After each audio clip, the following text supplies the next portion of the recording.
ছোট্ট বন্ধুরা, ইউসি অনলাইন স্কুলে তোমাদের সবাইকে স্বাগতম। আজকে আমরা বাংলা ব্যঞ্জনবর্ণ দন্ত স থেকে অন্তস্থ অ পর্যন্ত সঠিক উপায়ে লেখার নিয়মটি তোমাদের দেখাবো।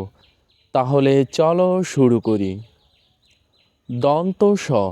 দন্ত স হচ্ছে পূর্ণ মাত্রা, তাই আগে আমরা মাত্রা দেব। এরপর মাত্রার সাথে স্পর্শ করে ঠিক এইভাবে দেবে। ভালো করে দেখে নাও, আমি যেভাবে দিয়েছি তোমরাও ঠিক সেভাবে দেবে। এরপর এর ঠিক এই অংশ থেকে এইভাবে দেবে। এরপর মাত্রার সাথে স্পর্শ করে সোজা একটি দাগ দেবে। খেয়াল রাখবে এই যে দন্তস্বর, এই দাগটি যেন সোজা দাগটির মোটামুটি মাঝখানে থাকে। এবার হ। হ হচ্ছে পূর্ণ মাত্রা, তাই আগে আমরা মাত্রা দেব। এরপর মাত্রার একটু নিচ থেকে এই যে গোল করে এইভাবে দেব, যেন এর এই অংশটি এবং নিচের এই অংশটি মোটামুটি সমান হয়।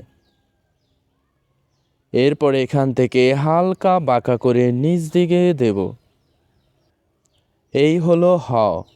এবার ডয় বিন্দু র। ডয় বিন্দু র হচ্ছে পূর্ণ মাত্রা, তাই আগে আমরা মাত্রা দেব।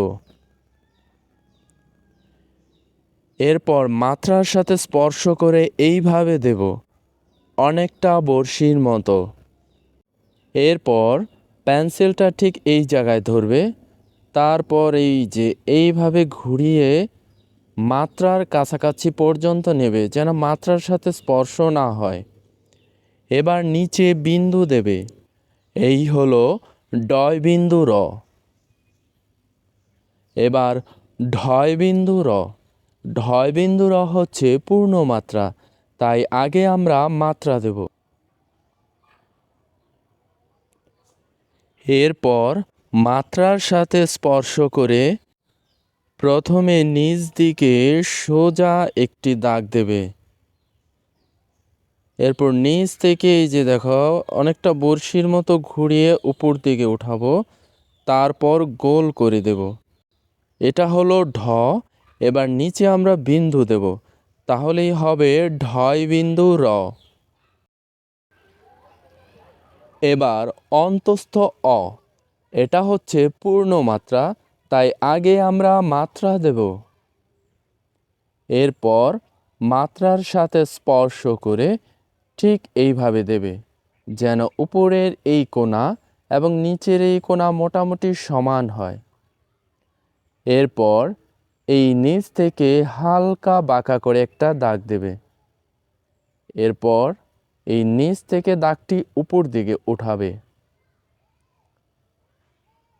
এরপর নিচে একটা বিন্দু দেবে। এই হলো অন্তস্থ অ। ছোট্ট বন্ধুরা, আজকে তোমরা এ পর্যন্তই অনুশীলন করো। পরবর্তী অক্ষরগুলো আমরা অন্য কোনো এক ভিডিওতে দেখাবো। পরবর্তী ভিডিও পেতে চ্যানেলটি সাবস্ক্রাইব করে পাশে থাকা বেল আইকনটি বাজিয়ে দাও। ধন্যবাদ।